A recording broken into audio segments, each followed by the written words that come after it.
नमस्कार, बहुत स्वागत है सभी दर्शकों का। मैं मीरा राजपूत। अडानी अडानी अडानी, ये नाम आप पिछले कुछ घंटों में अपने तमाम सोशल मीडिया की स्क्रीन पर देख रहे होंगे, तमाम टीवी चैनल की स्क्रीन, अलग अलग चैनल्स पर देख रहे होंगे और आज सुबह सुबह के तमाम अखबारों में भी मेन हेडलाइन पर अडानी ग्रुप पाया गया होगा। 24 घंटों से अडानी जी इसलिए चर्चाओं में बने हुए हैं क्योंकि अमेरिका से उन पर गंभीर आरोप लगे हैं।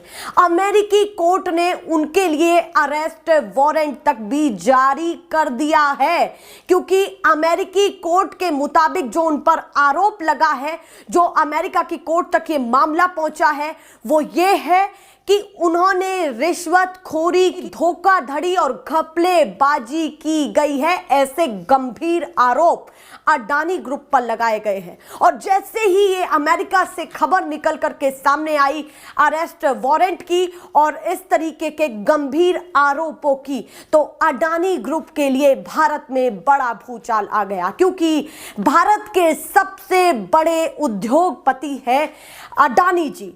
पर अब उनके लिए एक और बड़ी मुसीबत सामने आ गई है। पहले अमेरिका से आई, कुछ घंटों पहले अमेरिका से आई और अब केन्या से निकल करके सामने आई है। उसके बाद भारत में जो अडानी ग्रुप के हालात हैं वो बद से बदतर होते चले जा रहे हैं क्योंकि कुछ ही घंटों में उनका 2 लाख करोड़ का नुकसान हुआ है। उनकी नेट वर्थ में 2 लाख करोड़ का नुकसान हुआ है उनके ग्रुप का और साथ ही साथ शेयर्स भी, जो अडानी ग्रुप के शेयर्स हैं, वो धड़ाधड़ नीचे गिर रहे हैं। 20% के करीब बताया जा रहा है कि शेयर्स गिर चुके हैं अभी तक। और जो अमीरों के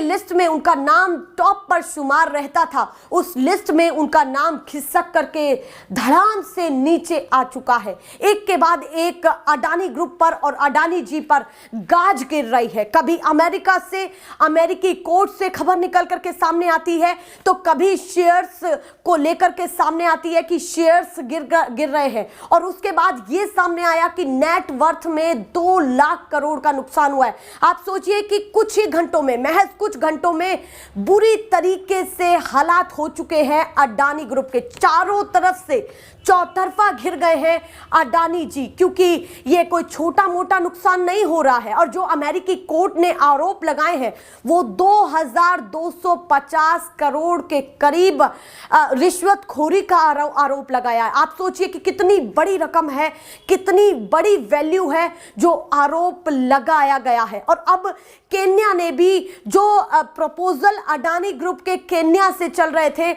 उनको भी केन्या के राष्ट्रपति ने खुले मन से ये कह दिया है कि हम इन तमाम प्रपोजल्स को कैंसल कर रहे हैं पूरी तरीके से। उन्होंने इस चीज का हवाला भी दिया है कि हमारे मित्र देश या फिर साथी देश के द्वारा जो जानकारी निकल करके सामने आई है उसके बिहाफ पर उन्होंने भी ये कदम उठाया है। ये कहा गया है, सीधी मैं वो वीडियो भी आपको दिखाऊंगी, पर उससे पहले जो मोटी मोटी खबर है मैं वो आपको बता रही हूं। पर इस बीच में सबसे महत्वपूर्ण ये है कि जब 24 घंटे में अडानी ग्रुप का 2 लाख करोड़ का नुकसान हुआ है तो आप सोचिए कि आने वाले कुछ घंटों में अडानी ग्रुप के लिए कितनी बड़ी मुसीबत आने वाली है। ये मुसीबत नहीं कहूंगी, एक बहुत बड़ा पहाड़ फूटने जैसा हाल इस समय अडानी ग्रुप के लिए हो चुका है। हालांकि अडानी ग्रुप इन तमाम खबरों को लेकर के ये कह रहा है कि ये आधारहीन बातें हैं, ये निराधार आरोप हैं और कहीं ना कहीं ये सारी चीजें बेबुनियाद हैं। पर अब जब अमेरिका, एक डेवलप्ड कंट्री से एक ऐसी खबर निकल करके सामने आती है तो कौन उसको हल्के में लेगा। कहीं ना कहीं विपक्ष, भारत का विपक्ष भी पूरी तरीके से घेरने में लग गया है क्योंकि जब अमेरिका से ये खबर निकल करके आए तो विपक्ष कैसे छोड़ देगा। विपक्ष ने तो ये भी कह दिया है कि तुरंत जेल भेजना चाहिए अडानी जी को। ये कहा गया है कि तुरंत जेल भेजना चाहिए। पर इन सब चीजों के बीच में मैं सबसे पहले केन्या से जुड़ी हुई खबरें आपको बताना चाहती हूं क्योंकि अमेरिका की जो भी अपडेट्स आई हैं आपको अभी तक मिल चुकी होंगी, पर केन्या ने ऐसा क्यों किया है, क्या कहा है और कौन कौन से कॉन्ट्रैक्ट्स कॉन्ट्रैक्ट्स को कैंसिल किया गया है। वो डिटेल में आपको बताने जा रही हूं। केन्या के द्वारा जो निकल करके सामने आए हैं वो दो बड़े कॉन्ट्रैक्ट्स, दो बड़ी डील निकल करके सामने आई हैं। जो पहली है अंतरराष्ट्रीय हवाई अड्डे को लेकर के, जो केन्या के प्रमुख अंतरराष्ट्रीय हवाई अड्डे को लेकर के डील थी वो कैंसिल कर दी गई है। वो जो डील है वो करीब 15,000 करोड़ के करीब की डील थी, वो केन्या ने कैंसिल कर दी है पूरी तरीके से। ये खुले मंच से वहां के राष्ट्रपति ने कहा है, विलियम रूटो ने कहा है। और उसके बाद जो दूसरी डील थी केन्या से वो थी ऊर्जा मंत्रालय से। ऊर्जा मंत्रालय से उनकी डील थी जो करीब बताई जा रही है 6,216 करोड़ रुपए की डील थी।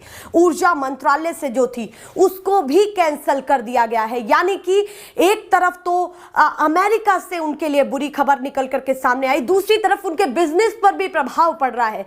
जहां जहां उनकी डील है उन पर प्रभाव पड़ रहा है, वो प्रपोजल कैंसिल हो गए हैं। तीसरी बड़ी चीज कि उनकी नेटवर्थ पर सीधे सीधे फर्क पड़ा है, 2 लाख करोड़ का नुकसान हुआ है। चौथी चीज अगर मैं यहां पर कहूं तो शेयर्स में जो गिरावट आई है वो काफी महत्वपूर्ण है कि 20% के करीब गिरावट आई है। इस बीच में मैं सीधे आपको केन्या के राष्ट्रपति का ये बयान सुनाना चाहती हूं। पहले आप सुनिए, उसके बाद मैं उसका हिंदी में अनुवाद करके बताऊंगी। I now direct, in furtherance of the principles enshrined in Article 10 of the Constitution on transparency and accountability, and based on new information provided by investigative agencies and partner nations, that the procuring agencies within the Ministry of Transport and the Ministry of Energy and Petroleum immediately cancel the ongoing procurement process for the JKIA expansion public-private partnership transaction.